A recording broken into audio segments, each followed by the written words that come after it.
What's up, nation? Welcome to another edition of the Wise Take DFS podcast.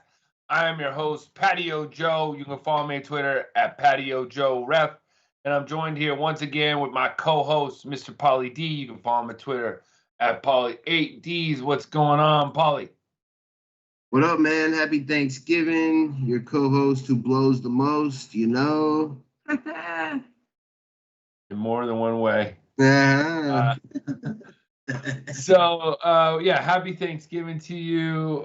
We have a nice, I think it's 10 game slate for Sunday. It's way different. There's obvious, it's just crazy. Like some of the premier teams just aren't there. They're on buys. We have with the Cardinals and the Chiefs, they're on the bye, and then we have Cowboys playing on today. We have tomorrow, or we have the Saints and the Bills. We have some really good offenses that aren't on this slate. We got the Ravens on Sunday Night Football, so it's a little different. It's definitely a week that we get maybe a little bit weird, but this is more of a Paulie D week, at least starting out. But who knows? It could get quite chalky like it was last week. We knew that it was the winning streak was gonna come to an end eventually, and with CD Lamb getting hurt, that was pretty much it for me. And that was done. It hurt me. It was very chalky. It got to be a very, very chalky slate to where it was 1 versus 2s, stuff like that. It wasn't what I really expected. Once Gallup went out, once what's his name, Cooper came out, then it made Gallup just way chalky. So you had to decide if you were going to go there. And then it was basically the chalk build was 3 lower running backs again with it was Devontae Wilson, it was Ingram, wasn't it? And then it was Gaskin too. He was quite, and it was AJ Dillon. It was those were like the chalky running backs. So I didn't have Gaskin. He wound up doing okay. So it just it was going to happen. So I went to 9-2. It's no big deal. Turn the page, move on to week 12. How did you do, Paulie? Not great. I had a ton of CD Lamb, which really hurt. And I actually ended up kind of coming off of that game with the exception of CD Lamb. And I had a bunch of Tony Pollard, which I thought was going to end up, being a great idea. But, Zeke kind of came back in. But, the night before, I was like, man, this Colts-Bills game is going to erupt. And, the Jonathan Taylor thing was, right there. In the research, I'd seen, the Bills had gotten beat up by a couple good running backs, the big dog from Tennessee had a monster game against them. And then, looking back to last year, they had tons of fucking high-scoring shootouts, and the Bills had an easy schedule so far this year, and the Colts are very similar. And, I jumped on that game, and I had some shares of what's his name, Taylor, but, with the CD Lamb and, the different structures of those lineups, I just didn't have any that kind of came together. And I didn't really have much of I Rodgers, which is you needed to have that being paired up, the Aaron Rodgers, Jefferson, and I had some Waddle, some Moore, but just didn't put it all together where in any of those lineups. It was a down week for me. Yeah, it was a weird slate. This slate is kind of weird. I mean, I'm looking at it, and Tampa, Indy kind of stands out. I feel like that they priced up Taylor to 9,800 on FanDuel, which makes it difficult. You have to make a choice if you want to go there or not. I think if Vita Vea playing, I think that would lead me to be off of Taylor because that just greatly increases their run defense. But a few weeks ago, going into their bye, Tampa had someone just run all over them. like a no-name for over 100 yards. I forget who it was. I'd have to look that up, but I feel like that's going to be one of the good games to go to. I think that the Rams and the Packers is the other game that people might flock to, and maybe the Chargers and the Broncos. What other games do you see people are going to flock to? Rams, Green Bay, I think for sure, as you mentioned. Miami, Carolina, I think is going to get a lot of attention. I think people are going to want to play McCaffrey. I think people are going to want to play Cam. I think people are going to want to play guys like Waddle and Gaskin. I can see that game getting somewhat popular. Maybe Pittsburgh, Cincinnati. I mean, Pittsburgh just came off this huge shootout against the Chargers, and that both these teams really need that win. But I think Green Bay, Rams, and Bucks, Colts will be the big two, with Carolina, Miami not too far behind in terms of ownership. All right, we're gonna start this off real quick. Paulie D, I know this is going to be kind of weird. We're starting it off at defense. DraftKings, literally, I don't know what they're smoking or whatever. They got the Jaguars as the lowest price defense at 2,200 at home against the Atlanta Falcons that couldn't move the ball at home a week ago. And then just $100 more, you have the Houston Texans at home against the Jets and Zach Wilson. And even though these prices came out before Zach Wilson was the starter, the Texans are coming off a week where they shut down Tannehill in Tennessee. So to me, those are the two defenses you're going to have in every one of your lineups on Sunday if you're playing DraftKings, in my opinion. So, for sure in cash, but there's certainly merit to paying up to be different and, getting a defense that goes off. But yeah, I mean, for the most part, I got to completely agree with that. I mean, I've had huge weeks with my defense scoring me 3 points, and just using the salary in other places always ends up being the right idea. Give or take, a handful of weeks over the last few years where some defense goes bananas for 25, 30 points, but they're so low owned that usually are inconsequential, except in those really, really large field tournaments. But there's certainly going to be merit to jumping on, maybe the Eagles against the Giants, and no one's going to have them. The Giants, they just fired their offensive coordinator. They, can't protect Danny Dimes at all, but I'm with you. For the point of this build, either one of those two, that's, let's just go to the Jags, 2,200. I prefer them. Yeah. All right. So quarterback, how do we want to attack this? Do we want to go with the Tampa Indy, or do we want to go with the Rams and Green Bay with Rodgers at 6,900, save $700? I mean, it's a phenomenal spot for Rodgers. The Rams have a pretty tough run defense. Do you know what the status is for Jones? He's 50-50 at this point. He practiced today. Okay, so expect him back.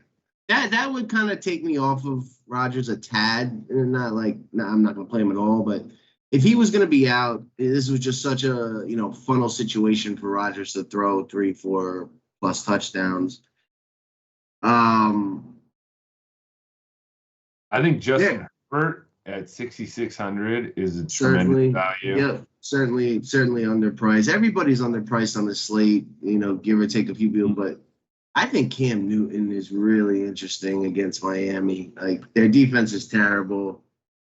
This will now be his third game. A run for touchdowns in 2 games. He ran the ball 10 times last week. He completed 21 of 27. They got some momentum in Carolina, and maybe Miami hangs in there, and this is a high-scoring affair. But I just see them scoring points, and he's 5, 6. All right, let's lock in Cam. Do we want to put McCaffrey and DJ Moore in there with him? Because we definitely have money for McCaffrey, no doubt. I mean, I do really, I mean, the only reason I would maybe think about coming off of Cam is because maybe McCaffrey does it all, but yeah, I think we just go McCaffrey, Cam, and run back somebody from Miami. But I expect that game to be high scoring and both those guys to do really well. And Cam's just really underpriced. But I don't mind coming off Cam if you want to, not pair him with McCaffrey. But it's very, very probable that he throws him to McCaffrey. Okay. So why don't we do that? McCaffrey, bring it back with Waddle. Mm-hmm. That sounds good. Yep. So that leaves us with 54.60 remaining. Tight end position, we could go with a little bit. We could pay up.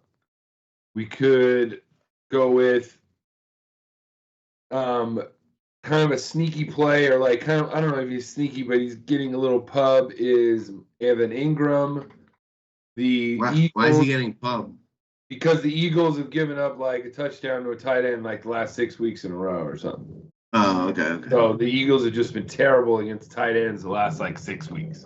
Mm-hmm. So they're saying this is Evan Ingram week. Yeah. That's what that's the only thing I'm seeing there. We also have Pat Freiermuth, 4,300. I think he's going to be decent just because Ebron is out again, so he's just totally taken away from that. Noah Fant at 4,600. I like that Chargers-Denver game. Chargers can be beat by the tight end spot. What do you think we should go with him at tight end? So definitely not Evan Ingram. The Giants are getting healthier at their skilled positions. He's just not going to get enough touches. Like if he doesn't get a touchdown, you're just dead. And he's got like 2 in the last like year and a half. I definitely like Freiermuth. What's I know Deontay Johnson's fine, but the other receiver from Pittsburgh, Claypool. He's fine. He's fine. Yeah. He's fine. I mean, I do think Freiermuth is a really good play. I think Rob Gronkowski's a really good option. I don't think Antonio Brown's going to be back yet. He had 8 targets against the Giants, 6 for 71. We know what he does in the red zone. The Colts don't really defend the tight end very well either. I don't mind George Kittle and Kyle Pitts on the higher end. I don't mind Gesicki, but we already have a Dolphin. Like I think it's between Freiermuth or Gronk, and they're $100 apart. Okay, so if we locked in Gronk and then brought it back with Michael Pittman, who's going to have a good matchup. Oh yeah, I love Michael Pittman. And he's 5,600. That gives us a piece of that game. While still going with the Carolina Miami game, and we could still go with the piece of that top games. So I'm good with that. Let's go with Gronk. Yeah. Tight end with Pittman coming back. I like that. I like Pittman a lot. And what do we have? 1 running back, 1 receiver, 1 flex left? Pretty much, yeah. And we have 5,700, almost 5,800 to spend, so we can pay for whoever we'd like. So the running back position's kind of weird. Like, I do think McCaffrey's going to be popular. I do think Austin Eckler is going to be popular, coming off a 3-touchdown game. Najee Harris looks fine. Dalvin Cook. Maybe Joe Mixon, but then it kind of falls off. A.J. Dillon's going to be popular. I have zero interest in him once again. There's not much like cheap that I think is like screaming as a good play. I got 2 guys for you. Yeah, go ahead. Give it to me. I got 2 guys for you. 1, Miles Sanders. We got Jordan Howard out. 5,100 on FanDuel on DraftKings. The second guy I think is maybe more FanDuel centric. Maybe it's more of me just hoping that this is going to be the week that everybody's saying they're coming off of a bye at home. This is the time for Javonte Williams to rise up and be the main guy. Melvin Gordon just had a fumble in the third quarter of 2 weeks ago games against Philly. Totally changed that game. After that, we didn't see much of Gordon. Javonte led in carries. I hate that situation, but you definitely can run on the Chargers. I think like GPP play. So to me, total, but they're both equally decent plays, like Melvin Gordon and Javonte. And I almost think if you wanted to even go more of a GPP style, it would be Melvin Gordon.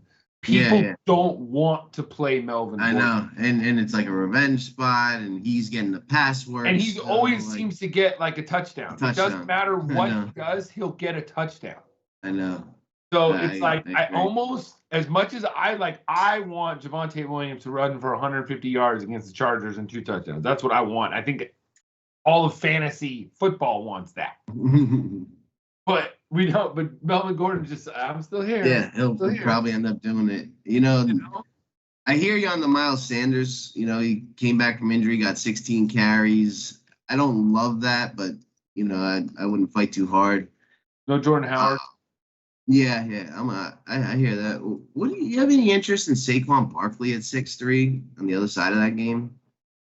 I think he's an amazing GPP play because the public saw him on Monday night do absolutely nothing, and that's what the public remembers for next week. And that was, Tampa Bay, the best run defense in the game, And it was just a terrible run. It was a terrible script for him. I mean, he never got in any type of mode or anything. I think if Elijah Mitchell is active, I think he is a great play because we saw Jeffrey Wilson Jr. get 20 carries and did absolutely nothing with them. If Mitchell is healthy, you think he just takes the whole role away from Wilson? Yes. Yeah. Like Deebo Samuel was a better running back on Sunday than Jeffrey Wilson Jr. was, and he was the big chalk play that everybody loved. Now, granted, if you watch that game, there in the first quarter, Garoppolo missed Wilson with literally he was standing in the end zone and Garoppolo just threw it over his head. Nobody was around him. He should have had a cheap touchdown receiving wise. Yeah. But besides that, it was just a bad rushing day. He should have done so much more than what he did. So that being said, where do you want to go with our second running back position?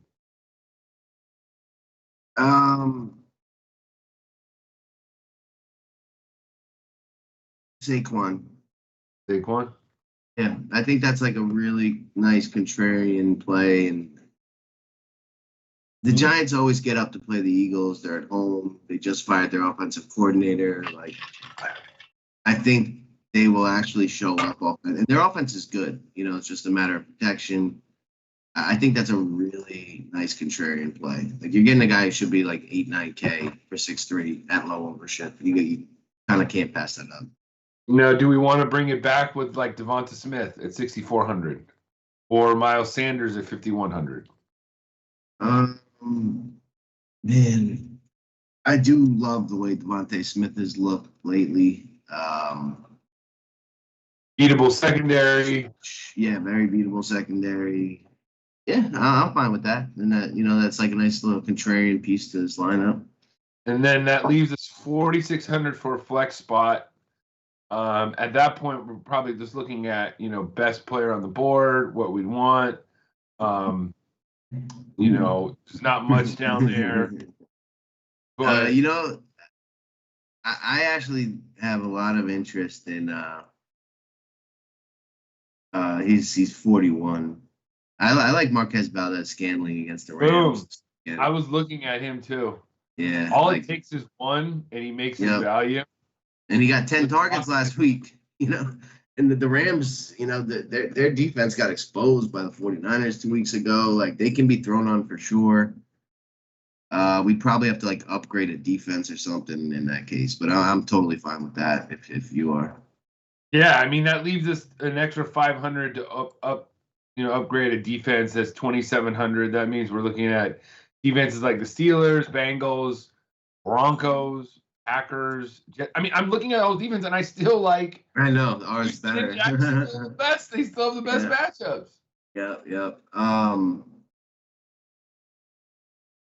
Like I mean, we could pivot to Carson Wentz off of Cam Newton. You know, I mean, paired up with Pittman. You know, the opposite of that, and just hope that the Colts trailing, they keep that game close and they throw all over Tampa like most teams have. Carson Wentz can run a little. I'm with it. I like that. So final lineup is Carson Wentz at quarterback. Running back is Christian McCaffrey and Saquon Barkley. Wide receivers, Jalen Waddle, Michael Pittman Jr., Devontae Smith. Tight end is Rob Gronkowski. The flex spot is Marquez Valdez Scantling. And the defense we have right now is the Jacksonville Jaguars. You can move up to the Houston Texans. I think the Texans have, this will probably now sway to the Jags part. I think the Texans have more of a chance of like a pick six off of Zach Wilson than the Jags do of like a pick six off Matt Ryan. I would agree with that. Yeah, the Jags are like a good run defense and horrible against the pass.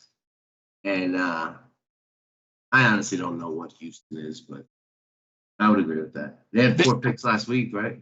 Yeah, I mean, they've been playing good defense the last few weeks. So, anyways, all right. So let's move it on to FanDuel. And on FanDuel, it's pretty much, we were talking about the prices on FanDuel. They have 3 guys that are really priced up there. Jonathan Taylor, Christian McCaffrey, and Cooper Kupp. I think the guy that we might want to start our lineups with in this one would be Austin Eckler. He has the upside and the ceiling of the 2 guys above him and are $1,500 less than McCaffrey and Taylor. Totally fine with that. All right. It's funny. It's nice because, about Eckler, it's one of the players that, like, we were on and I was right about all year. Like, I had him number 3 on my preseason list that I drafted him as, so, like, he is just flourishing in Joe Lombardi's system. He's basically Alvin Kamara this year. He's the Alvin Kamara this year. Same offense and stuff. So I like that. I also like Javonte Williams more in this setting. Yeah. I like him.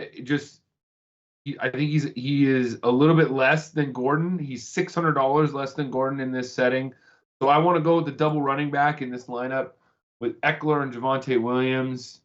I do think that this could be the week. People are itching for it to happen. We're hoping it to happen. So let's do that. Defenses, it's not as, they're not screaming at you as it was on FanDuel or on DraftKings.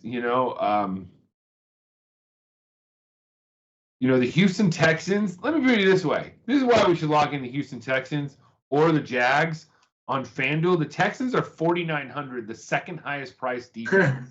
That's crazy. The Jags are 4,500, the 4th highest priced defense. Yeah.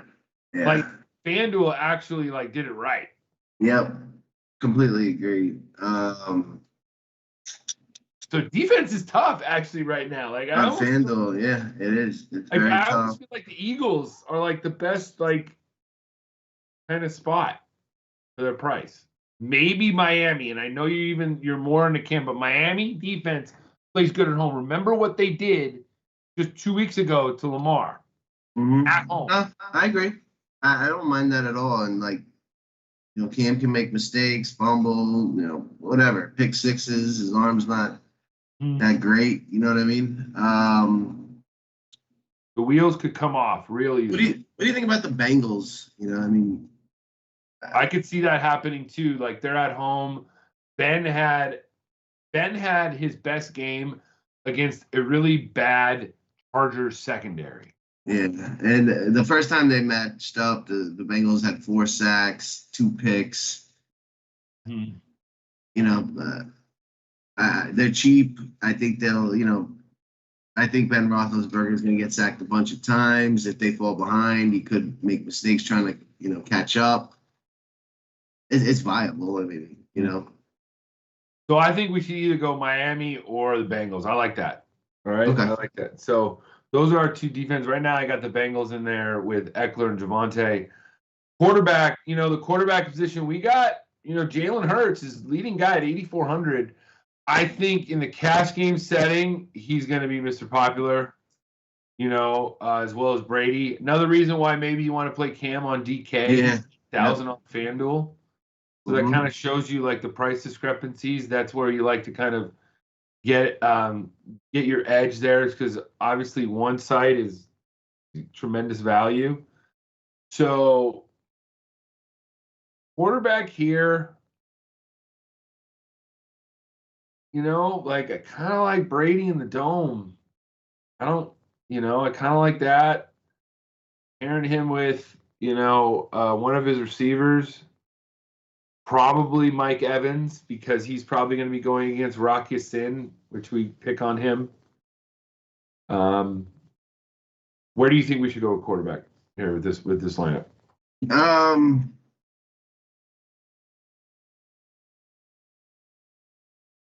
I'm open to a lot of ideas. I think Stafford is interesting. I think Daniel Jones is interesting at 7K on FanDuel. I think Kirk Cousins is interesting. That Minnesota-San Francisco game, both those teams desperately need to win that game. And, Minnesota's pass game seems to be kind of coming alive here. I think San Francisco is sort of a pass funnel. They're tough to run on. Your boy Herbert, but we already got Eckler, so no.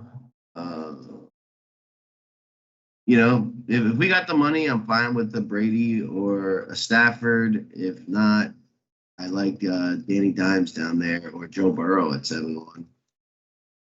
Could you go with a Cousins, JJ, Debo stack? Yeah, I like that.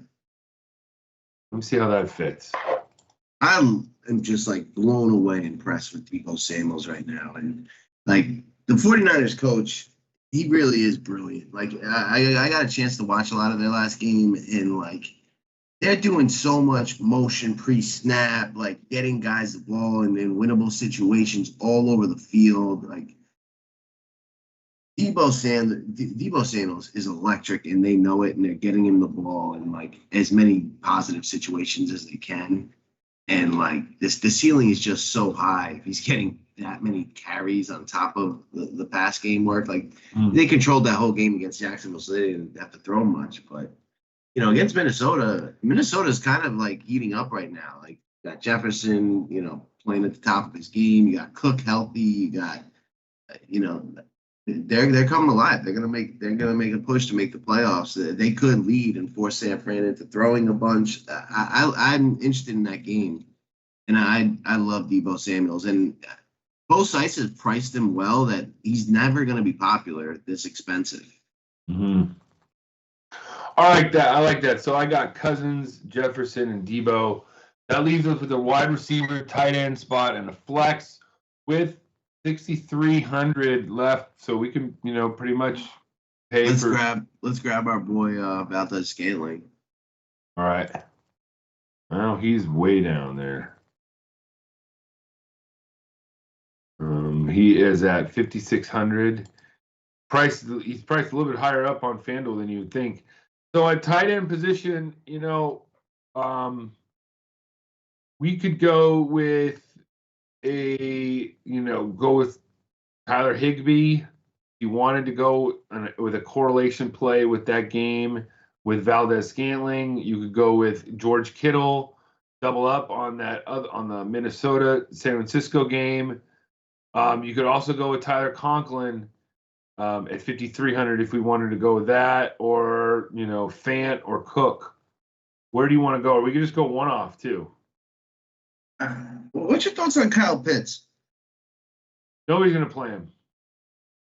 Like it's recency bias, and like he should not be priced 6,600 for his production. On FanDuel, he should not be 6,600. His last 4 games, 4.4, 8, 7.7, 2.3. Mm-hmm. If you didn't have his name, Kyle Pitts, he would not be 6,600 on FanDuel. True that. How about Gronk again? I mean, if you're gonna go that high, Gronk at 6,500, Yeah.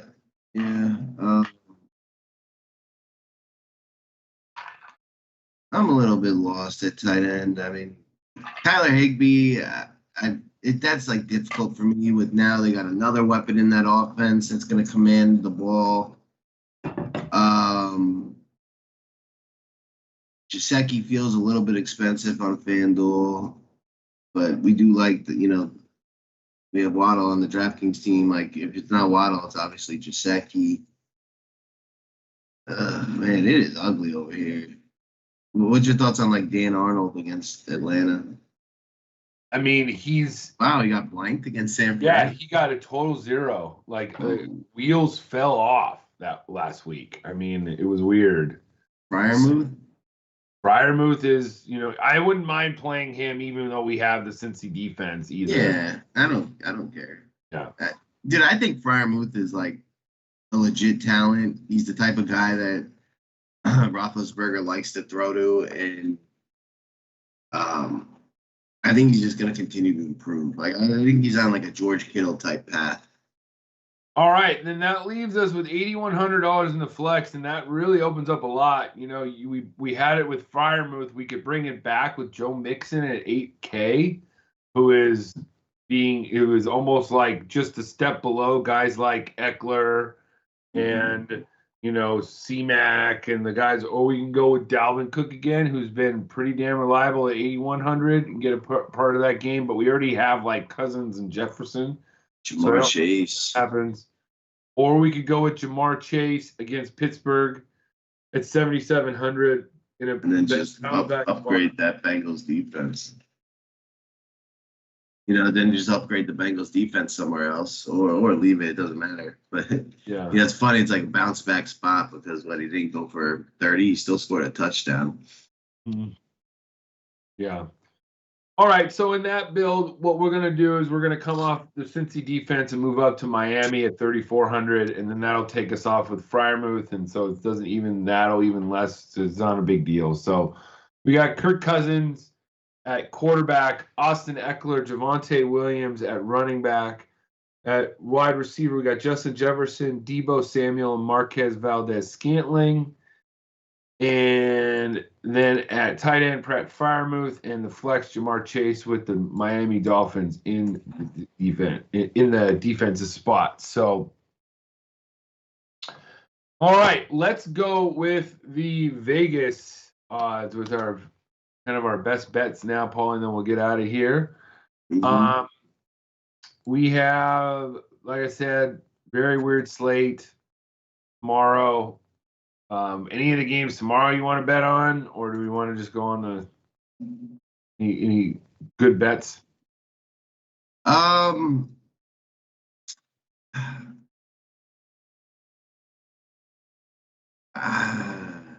I think the Lions getting 3 points at home is a bet I like. Mm-hmm. If I had to pick one of those, but yeah, they'll probably end up being better games than we expect. But yeah, I'm really disappointed with these 3 games for tomorrow, and think that the NFL needs to start handpicking the Thanksgiving games and set up like 3 bangers, instead of like the Lions Bears. I feel like the Lions Bears has been like Thanksgiving the last 3 game, and then like 5 of the last 10. Yeah, misery. Buffalo, New Orleans should have been a good game to start the season when they scheduled it. I could see. Sure. I mean, even like Dallas, Oakland, like what they wanted to get game has Gruden on also TV. been that game has been in uh on Thanksgiving not too long ago too. So for me, I think I want to go with the over in the Chargers. Okay. It's 47.5. Mm-hmm. Some places it's 48, but it's 47.5. Like, I just think that the Denver's coming off of a bye. Chargers are coming Sunday night, emotional win. And I just feel like they can't stop anything. I agree. It's gonna shoot out. Denver's got weapons, in the pass game and the run game. Their defense is depleted. I'm with that. I'm definitely with that. I like the San Fran Minnesota game to shoot out. I like that over. And I like the Colts money line to beat the Bucks at home in an upset. Ooh, that'll be a good one. I mean, they're doing well. I could see that for sure. Yeah, I can also. I got another one for you. I think the Giants money line to win at home upset the Eagles. Okay, and you know what else I'm going to take? I will take the 7 points and the Titans. Against that's like the worst line. Like the Patriots like everyone's like talking about them going to the Super Bowl again. It's like, are you guys nuts? Like, this is not a good team. They're beating bad teams. Like, they've got excellent coaching, so they're gonna survive, but they are not beating good teams in the playoffs. Like, stop it. So I love that bet. And I think it's actually down to like 5.5 already. I mean, I don't know what happened to the Titans against Houston last week. Everywhere. I see it's either 7 or 6.5 right now. And, I'm with that. And to me, like, if you've watched Tennessee all year, what do? They play down to their bad opponents and up to their good opponents. Yeah, and they're dealing with a ton of injuries. Like, let's be honest, they're missing their 3 best players on offense last week after AJ Brown went down. You have Mike Vrabel, an ex-Belichick disciple who's beaten him before in the playoffs. He's the one that ended Brady's reign, if you don't remember. It was Tennessee who ended Brady's reign in New England.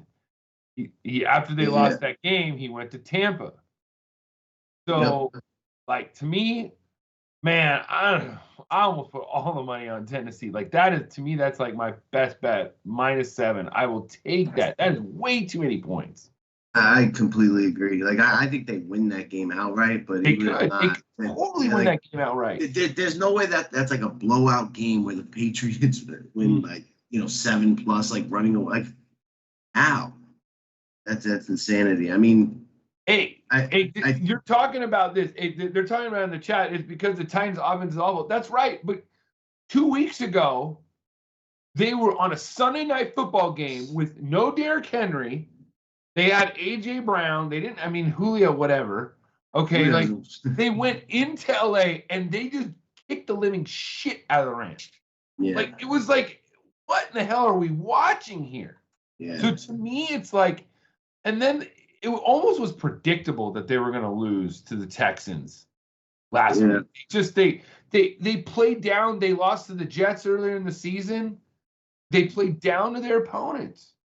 So, like, to me, this is like a game completely the Titans are going to win this game, and it's just going to, like, it's totally the NFL this year, and everybody's on the Patriots jock right now again. Yeah, I don't see it. And, like, the Titans' strengths defensively is stopping the run up the middle. That's what the Patriots like to do. Let Jacoby Myers, Kendrick Bourne, and company try to beat them. I expect AJ Brown will play. If he's out though, like their next best receiver, Marcus Johnson, got put on the IR. Like, I don't even know who their receivers would be. I mean, obviously that kid Westbrook McKinney, but he's not good. Chester Rogers is essentially, a punt return specialist guy. Like, they need to go grab somebody off waivers somewhere, receiver. But they do have some talent. at running back. And, you know, I just agree. They'll keep that game close, possibly win it.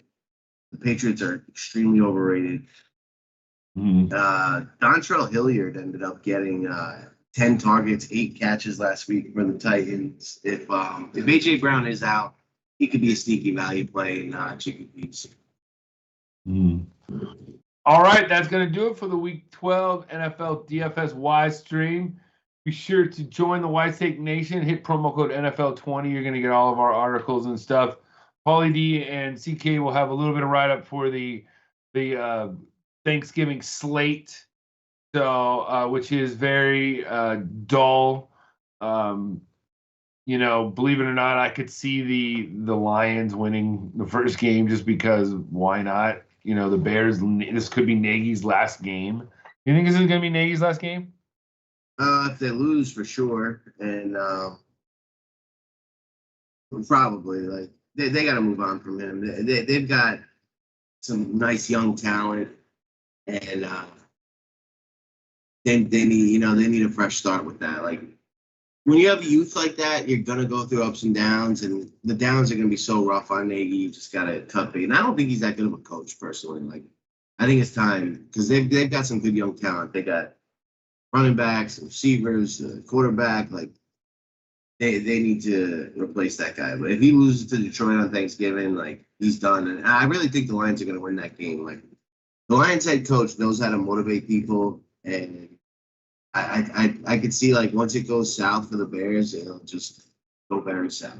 Yeah, and you know, I think the